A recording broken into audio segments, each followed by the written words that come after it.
Good evening. My name's Tony Chooks, and I'm getting ready to start a podcast. I have lots of reasons why I want to start this podcast. The first is it's cathartic for me. I think it will help me to just deal with some of the issues that I'm dealing with being a 62-year-old black man. The second would be I want to help anybody who is more curious about the black experience in this country to learn and to have a place to go where they can learn things, where they can see a perspective, where they can see things that they wouldn't normally see. Maybe you don't know any black people. Maybe you don't have that kind of a relationship with somebody. Maybe you're black and you want to learn another perspective. I promise you, I will give you another perspective. Some of the things I say, um, black people and white people might not agree with. That's okay. But I want to put something out there. I see lots of things that are out there, and I think I can do better. So I want to begin doing that. Now, the things I'm going to be sharing, first of all, my style of sharing is I'm going to be very frank with you. I'm not going to beat around the bush. I'm not going to worry about political correctness. If a word needs to be used, I'm going to use it. And that's just kind of how I roll. I do not represent anybody. I'm not representing my church. I'm not representing my job.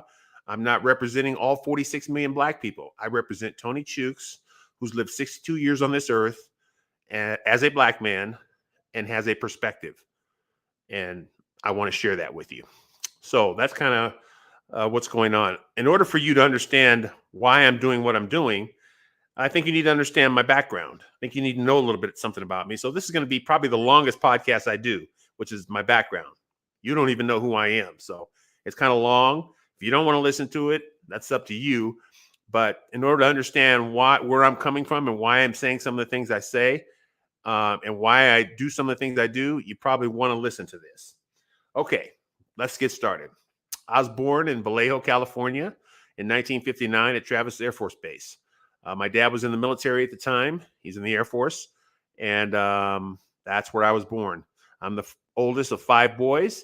And I grew up for a couple of years in Vallejo. I have a very small memory of that. And then we moved when I was 3 years old to San Jose. I can tell you everything about that because I remember it all. I actually even remember the trip moving to San Jose. I grew up on the east side of San Jose. Now, moving to San Jose, my parents had the attitude of, I want my kids to have the opportunity to have a great education, to be able to further themselves and do something with their lives. And I want them to be free of not having to worry about, do they have enough food to eat? Not having to worry about gangs and violence and poor neighborhoods that they grew up in. And so they wanted to give me a chance. We moved to a cul-de-sac. On our cul-de-sac, we had white people, we had black people, we had Filipinos, we had Mexicans, we had French, we had German. Around the corner, we had Japanese, we had Russian, we had Italian. So that's a pretty racially eclectic group. And I was proud to grow up with all of those different kids. And because I grew up with all of those different kids, I don't have any stereotypes about any of those groups because it just so happens that the people I grew up with were all really good people. They weren't perfect, but they were pretty good people. Like they didn't get in trouble. They went to school. None of them died when I was growing up. None of them got thrown in jail. None of them did any. I mean, yeah, we did crazy stuff like any kid would do, but they were good people. And so I don't have stereotypes. I don't think of a group of people and say, oh, they're all this or they're all that. I don't do that because that's not my experience. If you say all Mexicans are this, I'm going to go, that's not going to work for me because Stevie Conyas was my next door neighbor. And man, he was a great guy. That dude took a shower every morning. I took a bath once a week. He took a shower every single day that we went to school. Okay, he was a year older than me. So if you want to try to tell me some bad stereotypes about Mexicans, it's not going to work because I knew Stevie Conyas. His mother was a great woman, Stella, who treated me like I was one of her children. She even called me mijo. So those of you that speak Spanish, you know how much of an affectionate term that is. That's what she called me. So she was a great woman. And so You can't say anything bad. You can't say anything bad about Russians because I grew up with some Russian kids around the corner. Actually, their mother was Russian. Um, and so even though we were right in the middle of the Cold War, you weren't going to get me. I rooted for Nadia Comaneci in 1972, not Kathy Rigby, because Nadia Comaneci was the best gymnast, and I wanted to see something different, not just the same old thing. So why did I have to root for the Americans? I rooted for Nadia Comaneci. One, because we said so many terrible things about her, talking about her teeth and all these things that didn't matter. She was the best gymnast, and I like sports, and I want to see something great. So I rooted for her. So anyway, that's kind of how things got started there. I'm going to start with a couple of things. Number one of the biggest things I had growing up is I learned how to ride a bike, and I started getting on a bike when I was probably 3, and I had training wheels on it. And finally, when I was 4, I took the training wheels off. I fell a few times, but then I learned how to ride a bike. And in the 1960s, in the early 1960s, that was important because that was your mode of transportation. My world opened up more than just living on a cul-de-sac. Now that I had a bike, I could ride my bike outside the cul-de-sac. I could go to different neighborhoods. I could see where different kids lived. I could go to the store from my mother, which I did very, very frequently. And I got to see the world riding my bike. And back then, I know today kids don't ride bikes, but when I was a kid, that was how you got around. And I was able to do that on a bike. I remember when I got ready to start school. Well, before I did that, probably the other big event I remember, like it was yesterday, was the death of John F. Kennedy. And that was quite a thing for me. I remember him being shot. I remember watching Walter Cronkite. I remember Walter Cronkite pronouncing him dead. I remember praying the night before he died and talking about how he, my mom and we got on our knees and prayed for him. I didn't know much about politics. Obviously, I was only 3 years old, but President Kennedy was somebody that brought hope to Black people. Even though he didn't do a whole lot for us, he brought hope. And we're so desperate to get anything in this country. Hope is something that you can hook us with hope. Most everybody else, you have to give them something tangible, but you can hook a Black person with hope. And we were hooked on that. And I remember him being shot and killed, watching the funeral, watching little John do the salute, all of that. I remember all of that. And it helped me to understand what kind of world we live in, that, wow, when we don't like people, we just kill them for no reason. Like I learned that at a very, very young age. So growing up, I lived on a cul-de-sac. My cul-de-sac worked 2 ways. The side that I lived on, I was the youngest. Well, I'm the oldest of 5 boys, but my next brother is a year, 15 months behind me, and we are totally different. Like, I love sports. He loves art and adventure. So we were very close to one another, but we didn't hang out and do the exact same things. He would go his way and I'd go mine. And so I was kind of on my own as far as that. And my thing was I wanted to play sports. I just let me in the game. So I would sit there. The guys wouldn't let me play, so I would announce the game. I'd sit there and I'd be the announcer. Or I would make sure my dad got me a ball that they could play with, and then I'd let them use the ball. And so then they'd have to let me announce. And then if somebody got hurt, I got to come in and play. So it was really cool that I found ways to get involved. And I didn't care how they treated me. I didn't care what they called me. And believe me, they called me nigger every single day, to the point where, just like Malcolm had said, I thought that was my name because that's what they called me. I didn't like that term. I wasn't really offended by it at that time because I didn't really know what it meant until I got a little bit older. But that's just the way I got treated. I didn't care, though, because I wanted to belong.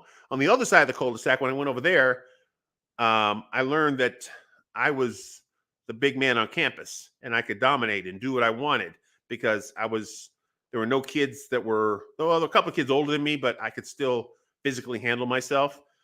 And so I could do what I wanted. And I was pretty persuasive at being able to do that.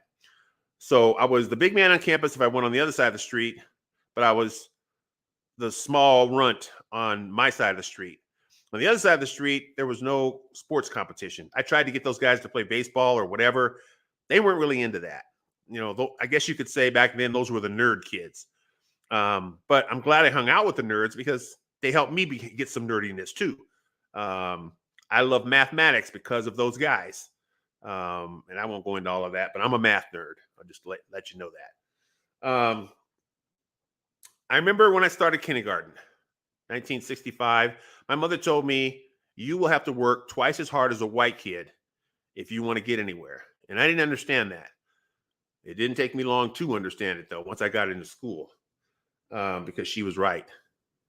Again, I want to speak of Mila Carson. Mila Carson was the mother of 4 children, 2 boys and 2 girls. And Mila was a Russian woman, and she treated me like I was her own child. I could walk into her house without knocking, use the bathroom, get anything I wanted out of the refrigerator, as long as I washed my hands. She would kiss me on the cheek when I'd come over her house. She was a fabulous cook. And I just have to be honest. I didn't find too many white women that could cook growing up. There are a couple. She was one. She was one of them. An incredible cook. So it was just fun being around her house. And I thought, right in the middle of the Cold War, here's somebody who treats me like I'm part of her kids. So again, I couldn't have anything against Russians because this lady was the only Russian person I knew, and she treated me like I was one of her own children. So why would I hate Russians? Why would I hate communists? Why would I hate any of that when all I know is this lady, and she is a fabulous person and treats me with respect, much more so than many Americans. Why would I hate her or her people? And I did not. Like I told you, I rooted for Nadia Comaneci. I'm sorry. I rooted for Olga Korbut during the Olympics in 1972. I also had another good friend, and this guy, we ended up being in the same class 5 years in a row, starting with, no, actually, we were not in the same kindergarten class, but first, second, third, fourth, and fifth grade, we were in the same class. His name was Ron Fallows. And Ron ended up being, he and I became best friends. We goofed around and joked around in class. We were both class clowns. Both of us did very well in school. And, but his mom was another one. She was, they were Mormons. And back then, Mormons didn't have super high regard for black people, nor did anybody else. Okay. And I remember my parents were a little reticent to let me hang out with Ron Fallows. But again, when I went to his house, his mother treated me like I was one of their family. I went to baseball games with them. I spent the night at his house. I ate dinner at his house. His father was very quiet. His father didn't say much to me. Basically, he would say hi to me. I never had a conversation with his father. His father passed away when he was like in 4th grade. So I didn't have a relationship with his dad, but his mother, again, treated me like I was one of her own children. So again, here are 2 groups of people that Americans told me, you got to be careful being a black person. Russians, watch out for them, and watch out for Mormons. And both of them, I knew people that were from that group, and they treated me like I was one of their own family. So it tells me that's something I learned as a kid. I said, you know what? I will judge people after I meet them, not according to what somebody tells me. I'm going to meet them for myself, and I'm going to see how they treat me before I make a decision on what I think of them or what I think they're like. And again, she was a fabulous, fabulous woman. Growing up on that cul-de-sac, let me go back to that. I experienced some tough things. On the side that I tried to stay on, that I wanted to belong to, again, I told you I got called nigger every single day, every day, like probably until I was about 8 years old. I was beaten up. I was spit on. I was urinated on. But I wanted to belong.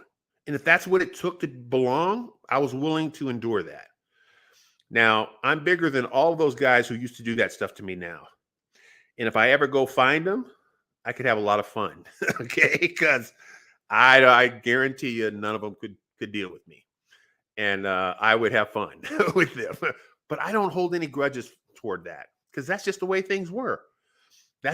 I don't look at any of those guys and say, you're terrible people and you treated me poorly. And because I know some of their lives and I know what went on inside of their houses and I knew what they were going through in their lives. And they were just trying to survive and they were just trying to make themselves feel like they were somebody. And part of if the part of that was putting me down to elevate themselves, I'm glad I was able to help them to be able to deal with their lives, even though it wasn't fun at the time. So I went to school, and I'll say this about school: I absolutely loved school.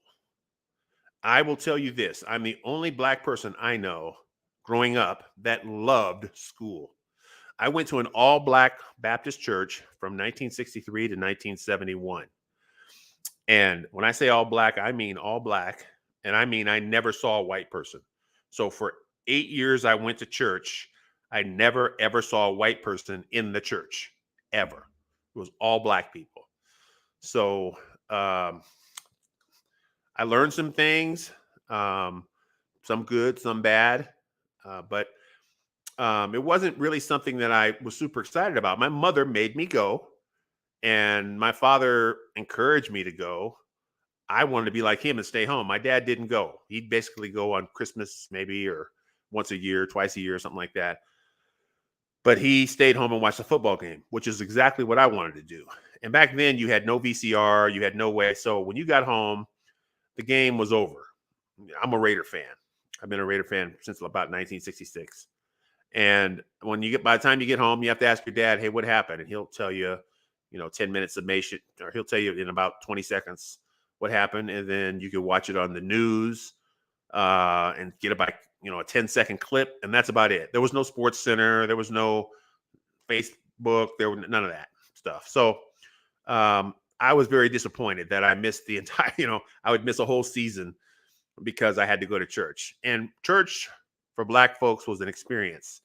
And I'll juxtapose white church and Black church a little later. But the biggest thing I realized was when you go to a Black church, it's an all-day event. You're not going there to just put in some time. You're going to be there for a while. So we would leave at like 7:30 in the morning, get there for 8 o'clock Sunday school, stay Sunday school from 8 to 10, church from 10 to like 1. And then you'd get out, not 10 to 12. And then you get out, you shake the minister's hand, you talk to a few people, run around outside for a little bit, get in the car, go home. You're home by 1 o'clock. If the Raiders played at 10 o'clock, that game was over by the time I got home, and hence I missed the game. If they played at 1 o'clock, then I could see the game.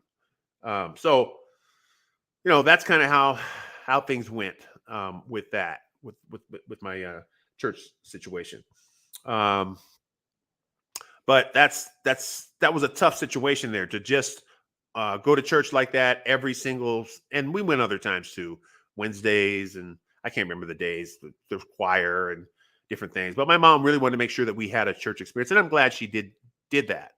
But that was an experience that I have to admit, if I didn't have to do it, I don't think I would have. But the one thing is I always wanted to know God.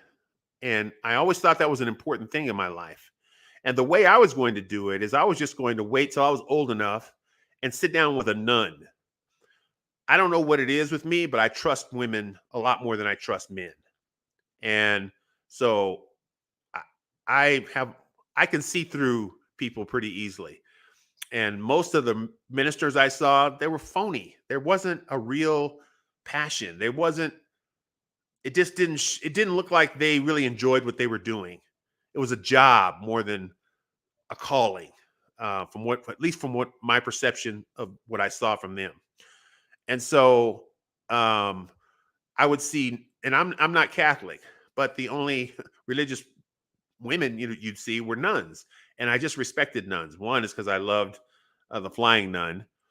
That was a show back in the '60s, and I don't know. I just thought I could trust a nun. I mean, they're not going to tell a lie. And I just thought I'll sit down with one of them and they can tell me what I need to do to be saved. And that's exactly what I was going to do. But I never got set foot in a Catholic church or got close enough to a nun to be able to do that. Well, I did get close at one point, but I'll share that a little later. So again, let's go back to school. So I'm going through school. I love school.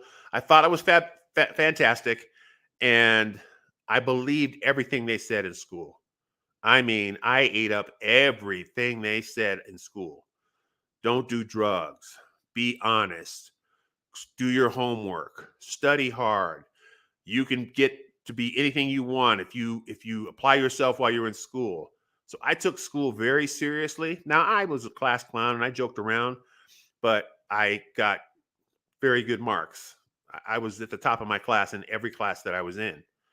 And again, I didn't know any black kids that were like me. Um, I knew plenty of black kids, but none of them excelled in school. I didn't have another person I could go to and say, "Hey, man, don't you love school?" And "Hey, you're a couple years older than me. How do I do this math problem? How do I do this history? What do I do with this new stuff called cursive? How do I?" I didn't have that because nobody was into schoolwork. And unfortunately, by the time I was in about fourth grade, I was helping other kids with schoolwork because I did very well in school. And it didn't go very well because it looks kind of bad for a fourth grader to be teaching a sixth grader how to do math. And I was very good in math. I could add up numbers. When we used to go to shopping at the grocery store, I would add up all the groceries in my head. And when we got up to the checkout stand, I'd say, "Hey, it's this much, Mom." And I would be very close. Of course, I didn't know about taxes back then, so I never got it exactly right, but I would be close. And I would be upset that I didn't have it right on the penny, uh, but I would add it up in my head as we go shopping. And my mother would tell me, "Oh, okay, you were close, honey." And yeah, there are taxes. And, I learned about that stuff later. Um, but I love school. I love being at school. I love learning at school. Now, in my classes, I was always the only black student. So I'm the only black student in my class, and I never had a black teacher.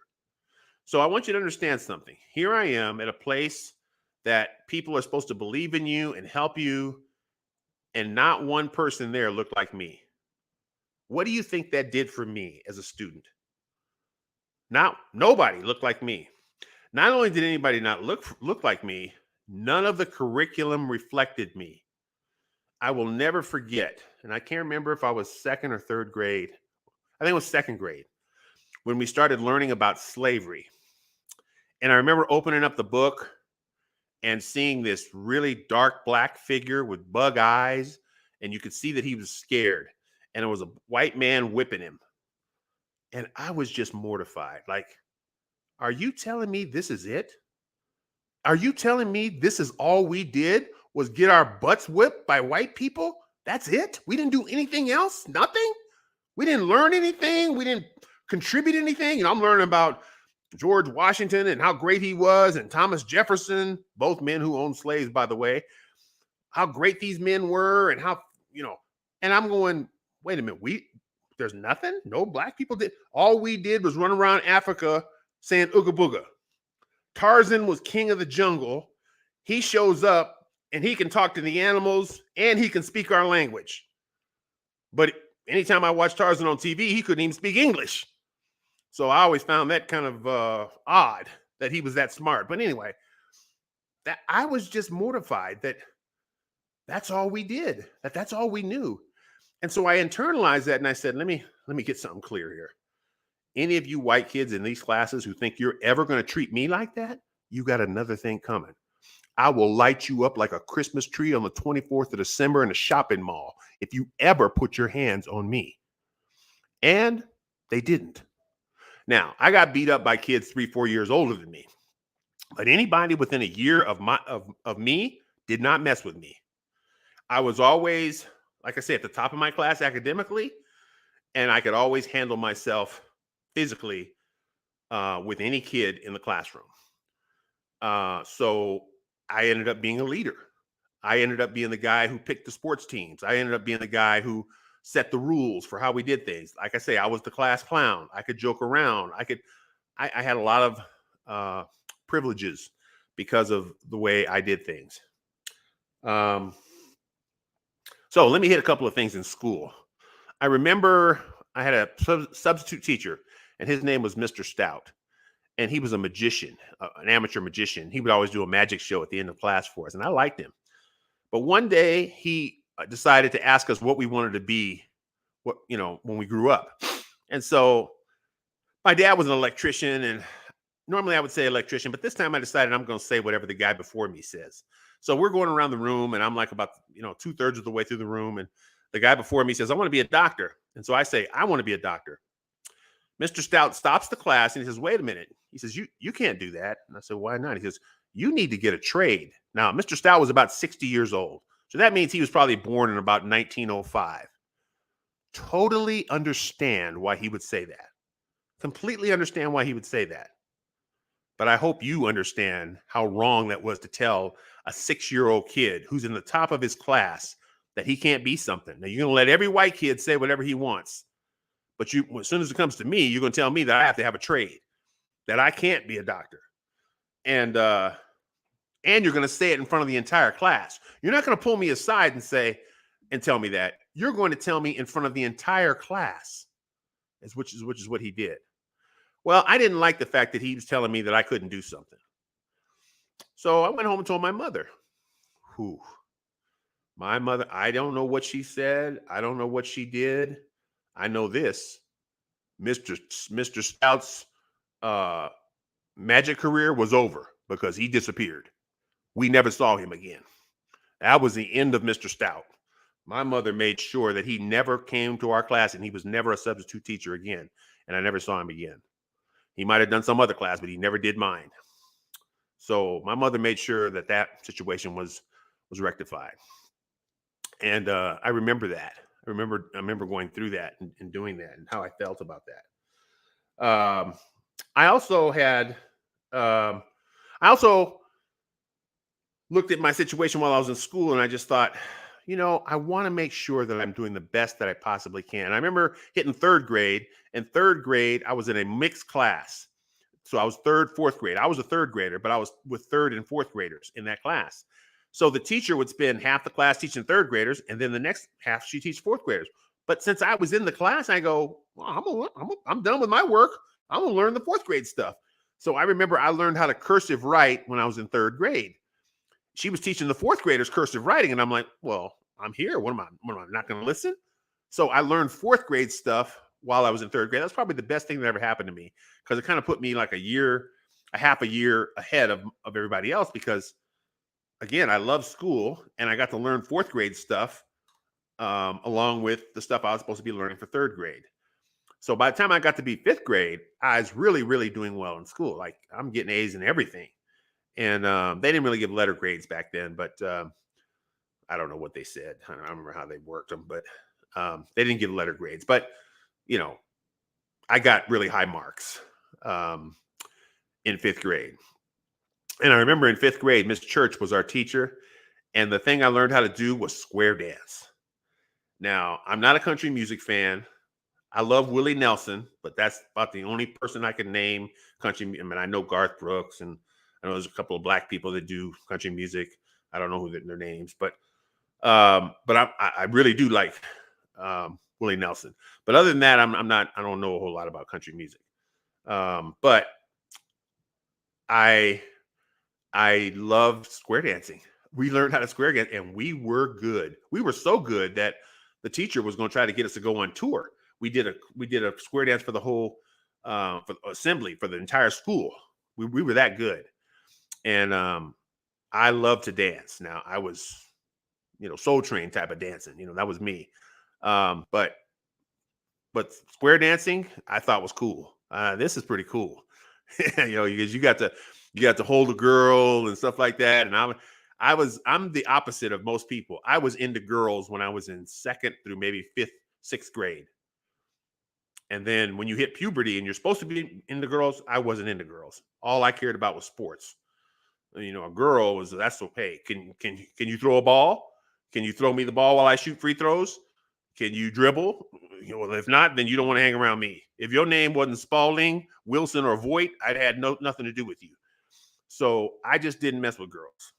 I didn't do that. So I get through grade school. So I get through fifth grade, and I end up moving over to the south side of San Jose. We had, like I told you, I'm the oldest of five boys, three of whom I grew up with. And so I basically realized, we basically realized, hey, we need more room. And so we moved from a three bedroom house to a 5-bedroom house on the south side of San Jose. And there was a new school named Santa Teresa that was being built. And that's where I went to high school. But before that, I was in junior high school. And I went to a junior high school. And I remember that's when sports really started meaning something. I was always good in sports, playing on the cul-de-sac. But back then, we didn't have organized sports like when you start playing organized sports when you're 6 years old. We didn't have that. The earliest you could start playing organized sports when I was a kid was 10 years old. And it was called Farm League Baseball. So they had farm, minors, and Major League Baseball. And I didn't play organized baseball till I was 11, and I played Major League Baseball at the age of 11. And that was on the east side of San Jose. Then when I moved to the south side of San Jose, I played Major League Baseball. And I was 12 years old. And I realized, okay, if you're good at sports, it really gets you somewhere. People really notice that. That means a lot to people. It meant nothing to me. To me, is like, okay, you can play sports. You can dribble a ball. You can shoot a basketball. You can strike people out in baseball. You can throw a touchdown in football. So what? I'd done that for all my life on the east side of San Jose. Now, I did it on a street, or I did it at a park, or I did it at school, but it wasn't a big deal to me. But I saw how other people treated it, and they made it such a big deal. Like, I just was like, man, you guys are treating like I'm some kind of god or something. I throw a ball around. What's the big deal? So I didn't understand that, but I realized that you get perks for doing that. And I met two guys that grew up on the other side of the expressway. And those of you that have ever grown up in the hood, you know what I'm talking about. The other side of the expressway. They grew up on that side. I grew up on let me put it this way. I grew up on the right side of the expressway. They grew up on the wrong side of the expressway. And they were really only about a mile from my house. And every once in a while, we had friends that lived over there. I would go on that side. But we didn't stay over there very long, and I didn't stay over there very long. Basically, I'd play sports and then come back home. But I met these two guys, and they went to all of the inner city schools. And we were talking. And the subject of Black history came up. Now, understand, I'm a straight A student. I'm getting A's. These guys are getting C's, D's, and B's maybe. And so they started talking about history. And I'm thinking, oh, ask me anything. I know the 50 states. I know all the capitals. I know the president. And I know about the Civil War. I know anything. What do you want to talk about? They said, well, do you know who Frederick Douglass is? Frederick who? No, I don't know Frederick Douglass. Do you know who Benjamin Banneker is? No, don't know Benjamin Banneker. How about Harriet Tubman? Nope. How about George Washington Carver? Nope. I know Malcolm X and I know Martin Luther King. That was it. I didn't know anybody else. And these guys were absolutely blown away. They were shocked that you don't know, you never heard of these people? I said, no. So I was very shaken up by that. And I thought maybe they were just lying. They were making this up. And I remember my mom and dad, they bought a set of encyclopedias, which back then, encyclopedia was Google. Okay. And if you want to look up something, if it wasn't an encyclopedia, it didn't exist. So I went home and I looked in the encyclopedia. I looked all those people I just mentioned. I looked them up. None of their names were there. Nothing was in there about them. So I thought, okay, let me go ask my mom and dad. So I said, Mom, Dad, do you know these people? Do you know Frederick Douglass? Do you know Benjamin Banneker? And they said, yes. And I said, why didn't you ever tell me about these people? I've been going to school for 7 years thinking Black people have done absolutely nothing. And I find out that these guys actually did something and I didn't know about it. I was not happy with my parents with that. And I don't know what they said, but I just wasn't happy. Like, come on. I wanted to know about people, especially that looked like me, that did something. Because I knew we did something. And the reason I knew that is I said, if all of us are just ignorant people that can't do anything, then why am I getting straight A's in all these classes? Why am I uh where I'm at if no black person's ever done anything? So there must be somebody out there. I'm not the first one that has excelled and that has done something. And so that was my introduction into Black history, into realizing there are a lot of things that we have done, but they just weren't talked about in school. So I'm in 7th grade now, and after hearing this, I go. Miss Miller is my teacher, and I say, I want to learn something about Black people. And she says, well, she says, okay. I can't remember what she said. She said, we're going to be studying the Dark Ages next. That's what she said. And I'm thinking, oh, Dark Ages, good. That means Black people. You're going to study about us. Oh, okay. I'm pretty excited about that. I'm looking forward to that. So we get to the Dark Ages, and she tells me what that means. And I'm like, whoa, wait a minute. This is more European stuff. I know about Europe. All right. I know about the Greeks. I know about the Romans. I know that from the Bible. I know about the Persians. All right. I know about all these groups. I need to hear about some Black people. Okay. When are you going to start talking to me about Ghana, Mali, Sangay, the Egyptian Empire? When am I going to start hearing about that? There are 57 nations in Africa. Now, I'm not sure how many there was at that time. When am I going to start hearing about Nigeria and Chad and Mauritania and Ethiopia and the Ivory Coast? Now, of course, I didn't know all about it. I know that now, but I didn't know any of that stuff then. Okay. But when am I going to start learning about this stuff? And I remember the teacher said, Tony, that's a good question, but I'm sorry that's not in the curriculum. And I said, well, then I'm sorry. I won't be participating in this class. I will not cause problems. I will not disrupt your class. All I will do is take the tests, but I will not. Don't ask me any questions during class. I'm not raising my hand. I'm not going to participate. If you're not going to teach me anything about me and people who look like me, I will not be participating. And I did that. I got a D in that course. It's the only non-A or B I got in all of junior high, 7th and 8th grade. It's the only non-A or B I received. And it was for that course. And I told my parents I was doing it, and they didn't say a word. They didn't get mad at me. They just let me do it. And that's what I did. So I was doing that I don't even know if Colin Kaepernick was born. He probably wasn't even born then. All right. And I'm not saying I'm Colin Kaepernick, but I'm saying I had a conscientious mind like that. Now, the thing that really happened through junior high was sports really started becoming a big part of my life. In 7th grade, we had an undefeated basketball team, and we had 5 really good players, and I was one of them.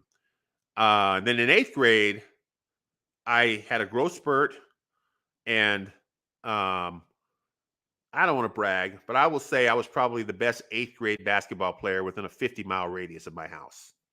Okay. I was a good, very, very, very good basketball player.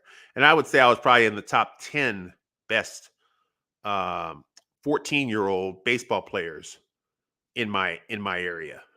If they picked an all-star team of 14-year-olds for the greater San Jose area, they would have had to include me on that team. So I had 2 sports that I really, really excelled in. And unfortunately, my best sport was probably football. I was a quarterback.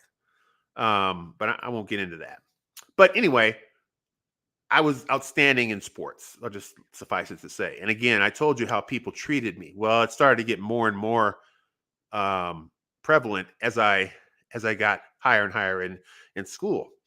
And so now I'm in 8th grade, and I'm getting ready to go to 9th grade, and I'm playing in a summer league, in a summer basketball league. And there's a guy playing in the league, and they call him Chief.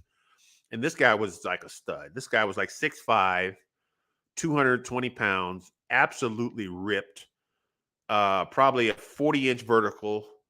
I know he was a 100-meter guy. He ran a 10.500 meters, 400 meters, and he ran like a 200 meters. I mean, he was an incredible track guy. So basketball was just a hobby for him. He was kind of like our modern day Bo Jackson. He didn't play football though. But anyway, he was a fabulous athlete. And I remember playing against him in a basketball tournament. And I'm in 8th grade, getting ready to go into 9th grade.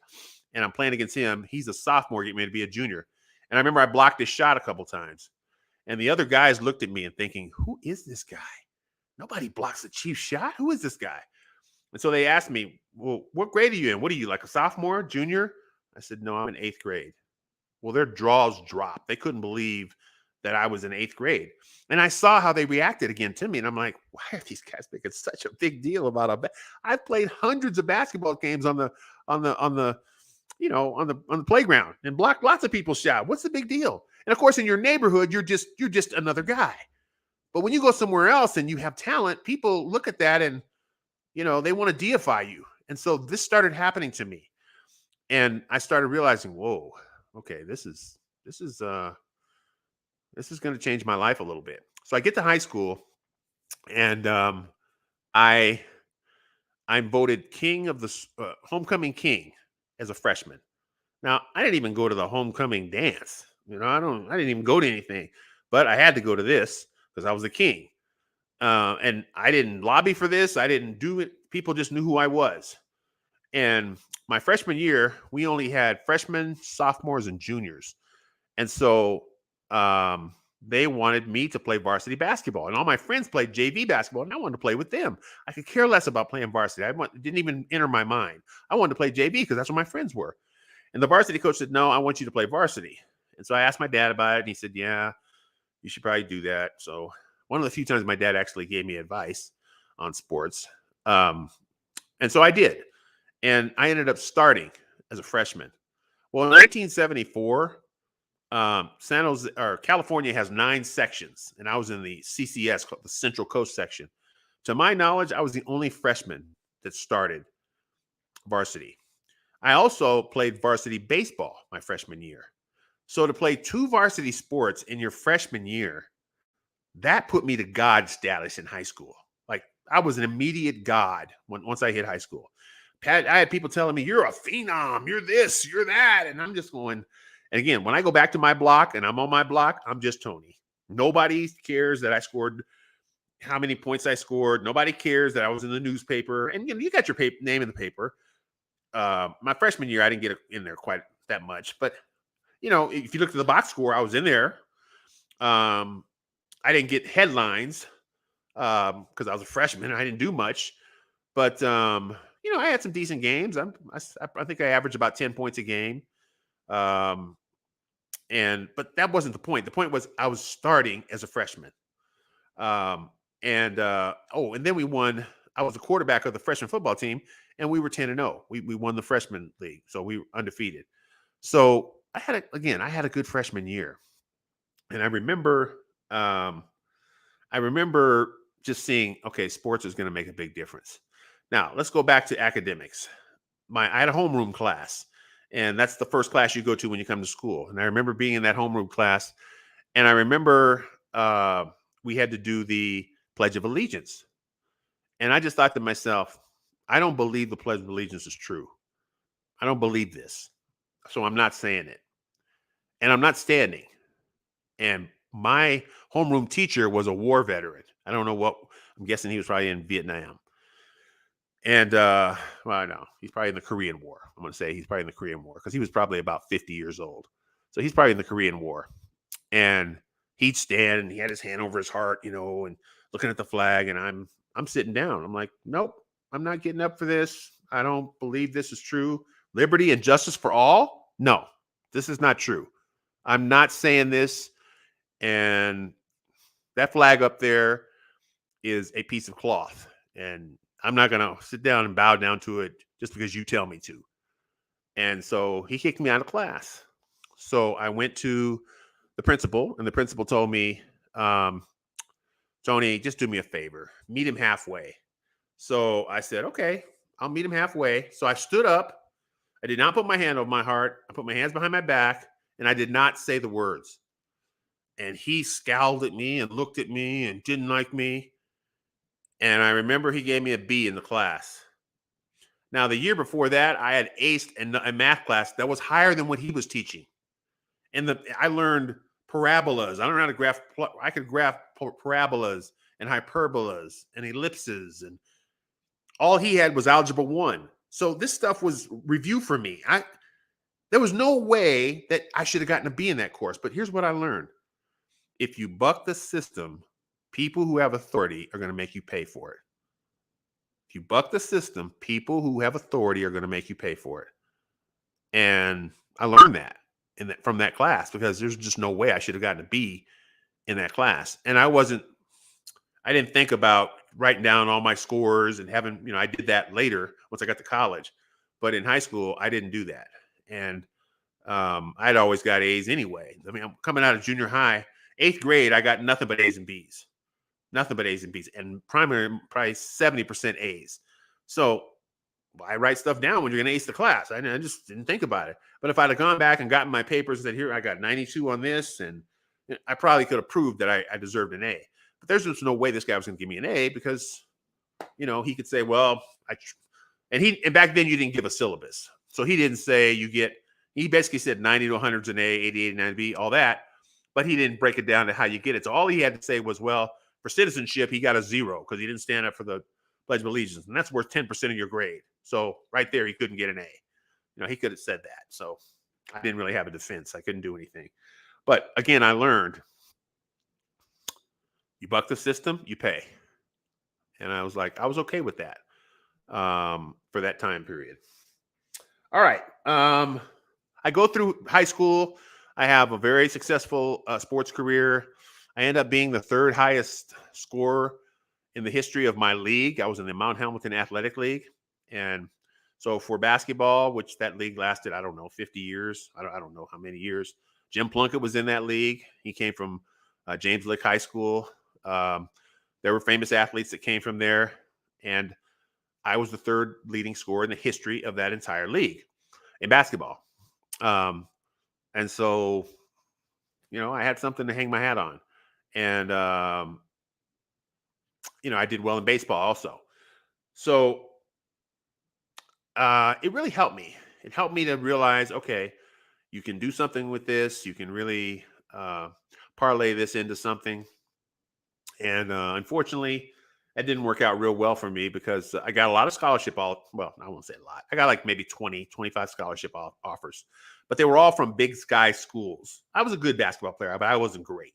Okay. I wasn't, I wasn't LeBron James. Okay. But I was good. I averaged my senior year, I think I averaged 22 a game.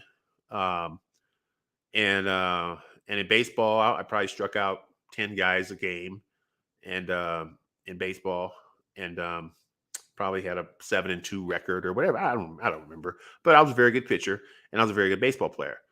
And so again, I got these offers, but they were from big sky schools. Well, me being who I was, I thought, actually Cal and Stanford also, they did recruit me, but UCLA and USC and, those guys didn't recruit me. And so I'm thinking, I can't go to Boise State, or I can't go to, Montana State, or, Utah State. I can't. No, these are good schools now, but back then they weren't on the map. And I'm thinking, I can't go to a school like that. So I only applied to one school, Santa Clara, and I didn't get in. So I ended up having to go to junior college, which was great. I mean, that means I got to be with my friends who didn't do very well in school. And I just got to take the same classes over again that I took in high school. So junior college was the biggest cake of my life. I mean, that was just cake city, because it was just a repeat of high school at a little bit faster pace and a few more choices in some of the classes I got. But I did very, very well academically. I think I made the honor roll twice while I was in high school or college. You had semesters back then. And then one semester, I almost killed myself because I took 21 credit hours just so I could graduate. And I think I didn't do that great academically grade-wise, because I was just trying to get through the classes and pass them. So I think I got like a 2.2 for that semester. But I ended up having almost like a 3.0 GPA for my 2 years in junior college. And I got my AA degree. And I went on to San Diego State. And San Diego State uh, is an excellent school. And 33,000 people when I get on campus, and I look around. Out of 33,000 people, there were 250 black people on the campus. Probably 150 of those 250 were athletes. I was a business major, so I was always in the business school. And right across the street from the business school was the engineering school. The whole time I was there, 2.5 years, I think, I saw one black person. One black person the entire time I was there. And I didn't see him consistently, so he must have dropped out, or I don't know what happened, but I was probably the only graduate from that business school, black graduate from that business school. I went to school with Tony Gwynn and some other guys that played professional sport. Clint Sampson, who played for the Broncos. Webster Slaughter, who played for Cleveland. In fact, I knew Webster. And there were some other guys. Michael Cage, who played for Seattle Supersonics, I believe. So I went to school with these guys. I never ever saw these guys with a book in their hand, and I never saw them anywhere near a classroom. Like, they were nowhere near to be found. Like, I don't know what classes they took, but they certainly weren't business majors. Okay. And I never ever saw them on campus, ever. Outside of a game, I never saw them.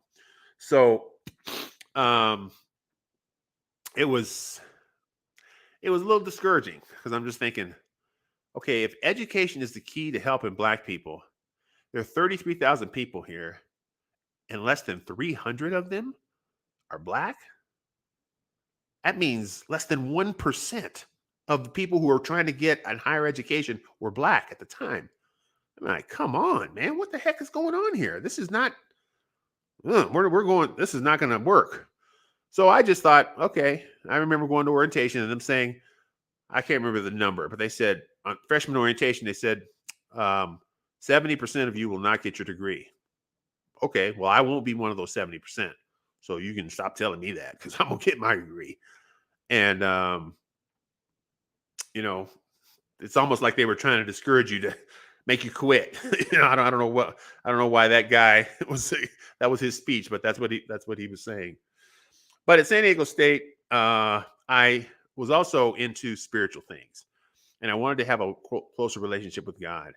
Now, back in high school, I left this out, so I got to go back to high school. Back in high school, I went to a Christian church because I wanted to see what other people's churches looked like. My mother told me once we moved to the South Side in 1971 that I no longer had to go to church. So finally, I didn't have to go to church. But I wanted to go to a white church, which she would not allow me to do when I lived on the East Side. Plenty of my friends invited me to go to their church, but my mom knew what I was going to run into, and she didn't want me to have to face that. Now, I was very used to being around white people. My parents were not. They grew up in the segregated South. So they weren't used to being around white people. I was very used to it. So it wouldn't have bothered me one instance to walk into a church and see that I was the only black person there. And that's exactly what happened. When I went to this Christian church, I was the only black person, and I walked in there. And of course, they're looking at me like, what's he doing here? Why is he here? And I could read their lips. Like, well, you guys think I'm stupid? And I try to be friendly, and some of them are scared of me, and they don't know what to think. And so most people just stayed away from me, didn't say much. But I went, and my coach happened to go to this church. So my basketball coach. And so, he would introduce me to people, and I'd meet a few people, and I'm like, oh, okay. All right. And I realized, hey, there's a difference in the way of worship, but they believe in God, and so did the Baptist people believe in God. And this was a Christian church, so they did a cappella singing, and they didn't have any instruments, and it's just they couldn't sing like the black folks I saw I was around. The music was not the same. But I don't think God cares. He just cares how much you love him and what you're trying to do. So although I noticed that, I don't think God cared too much about that. But I remember reading my Bible and realizing, like, I need more fellowship. I need to be a part of a church community. And I remember a guy named Charlie Montecalvo. coming up to me and talking to me and saying, "Hey, would you like to come to a Bible study?" And I said, "Yeah." And so I was supposed to come, and I remember the Giants were playing the Dodgers that night. And I'm like, "Uh-oh." so so I didn't come that week, even though I told him I said it would. So he saw me again. We were in the same religious studies course, and Charlie invited me back the next week, and I came. And I remember going to the Bible study, and I don't even remember what it was on. Wasn't very impressed. And I remember meeting all these different guys. I think I'm the only black guy in this group. And there's probably like 15 guys in this group. And I, a black person can tell when white people are uncomfortable. And I could just tell these guys. These were Wally. These were Leave It to Beaver type people. Gee, Wally. Golly, they were those kind of guys. And so they grew up in white neighborhoods, and I might have been the first black person they'd ever talked to. So they were uncomfortable. They didn't really know what to say. And every one of them kept coming to me and saying, "You must play sports. You must play sports." Because I was in shape. I lifted weights. I worked out. I played a lot of sports. And so they all said, "Hey, what sport do you play? Or what are you on the basketball team?" And finally, about the fifth guy said that to me, and I said, "No, I don't play sports, and I probably have a higher GPA than you." And I turned around and walked away from him because I was like, "Hey, man, what? You just assume that I can't be here for education? Like I'm just here just only for sports." And they didn't know any better. But after about the fifth time, I got a little upset. But I met this guy named Dale at the end, and Dale was different. Like Dale looked me right in the eye and he said, "Hey, what's your major?" I said, I said, "I like this guy." And we ended up talking. And Dale is the reason I came back to that Bible study. I was never coming back to this. I saw a bunch of goofy white dudes to me. And I just thought, these white boys, I'm not coming back to this. I won't be that's the end of this. But I met Dale. He was the last guy I met. And I thought, I like that guy. And I didn't really get to know Dale until later on. We became really great friends. We spent a semester together. We lived together in the same house, and we became really close friends. In fact, he was in my wedding, just because he's a different kind of guy. Dale was one of the first people, or maybe one of the only people that I met that just wanted to be friends with me for me. He didn't care who I was. He didn't care what I could give him. He didn't care what he could get out of me. He just liked me for me. And it's hard to meet somebody like that. And so Dale, to this day, is one of my great friends. We did a thing. So anyway, back to this whole Christian thing. So I started studying the Bible, and I became a Christian. I was baptized April 14th, 1982, on a Wednesday night. And I remember that. And so, and the reason I became a Christian is because I wanted to do something to shake up the world. And this church was saying, we're gonna win the world for Christ. And I was like, "Oh, I'm on board for that. I want to do that."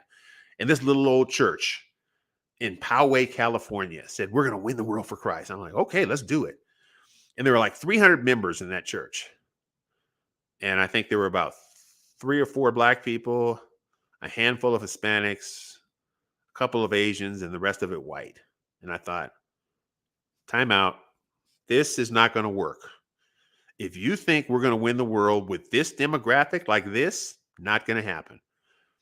I'm not going to be able to bring my black friends to this church where the minister's white, the guy who does the announcements is white, the guy who leads the singing is white, the guy, everything is white. I said that won't work for me. We're going to have to incorporate some black culture in this church if we want to make it work. Well, most white people thought that all we have to do is incorporate black people or brown people in the fellowship so people could see, hey, look, we're diverse. That's a start. But just because you put people together, that does not mean that it's a good situation for either of the two, especially the one that's at the bottom. And so I tell people all the time, if you go to a plantation back in the day, back during slavery, black and white people were together. Do you think black people were excited about that? Do you think black people said, "Oh, my culture is reflected in this because they're asking me how long should I work?" No, they're saying, "Get your behind out there, pick that cotton, and we'll tell you when to come in." Okay, so don't tell me that just because black and white are together that that's a good experience for blacks, because it's not. So in a church, you have blacks and whites together, but the culture is white. Blackness was not brought into the church. And so I said, well, we got to bring it in.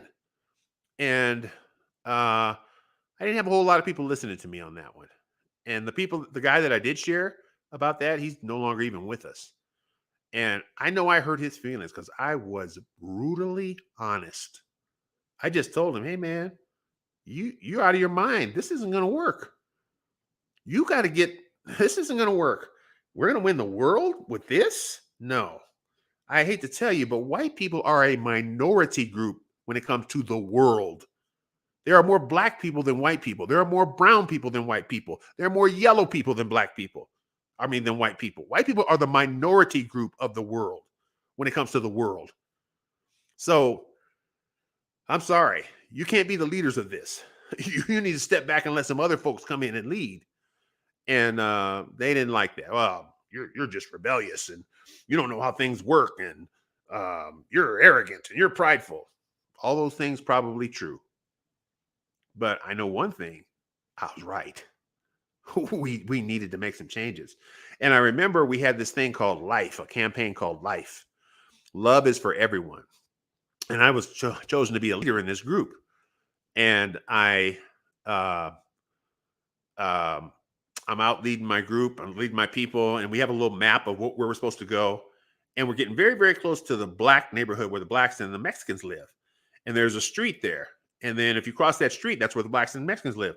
And that was the end of the boom. It stopped right there. And I was like, whoa, wait a minute. Why are we stopping here? I thought love was for everyone. I didn't understand that.